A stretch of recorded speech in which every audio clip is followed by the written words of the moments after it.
No exit. Garkin, a journalist from Rio, is led into a drawing room decorated with Second Empire-style furnishings by a valet. Garkin admits he did not think that this is what hell would be like.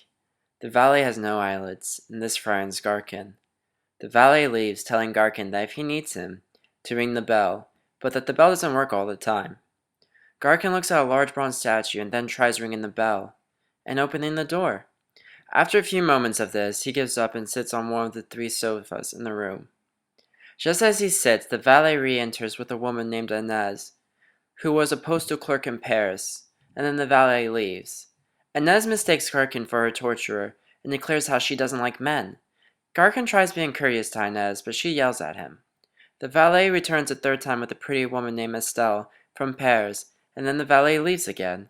Inez takes a liking to Estelle. Estelle died of pneumonia, Inez died from a leaky gas stove, and Garkin was shot by a firing squad. Garkin mentions his wife, who he says always got on his nerves. Inez declares that she believes that they were all placed in hell together to torture each other. Garkin suggests that they all confess their sins. Estelle claims that a mistake must have been made, and that she is indeed innocent. Garkin claims that he was shot for being a pacifist, but Inez doesn't believe either of their stories, and tells them that they should tell the truth. Inez declares again that she understands what is going on, and that they are each other's torturers. Garkin decides to ignore them. Inez begins flirting with Estelle, but Estelle rejects her.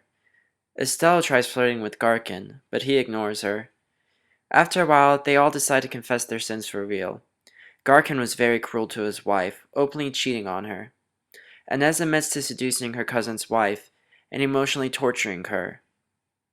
Estelle admits to having a baby out of wedlock and then drowning said baby in front of her lover's face, who then shot himself. Inez tries to seduce Estelle, and Estelle tries to seduce Garkin. Garkin finally gives in, and Estelle and him begin kissing. Garkin wants Estelle to tell him that he is brave. He was killed for deserting the army, and wants to believe that he is not a coward, but Estelle cannot assure him of this.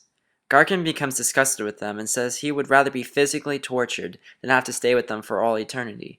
The door to the room opens, but none of them dare to leave. Inez begins torturing Garkin by calling him a coward. Garkin begins torturing Inez by kissing Estelle. Estelle takes out a paper knife and stabs Inez in the chest. But since they are already dead, it does nothing. They realize that they are stuck with each other forever, and they begin to laugh. The end.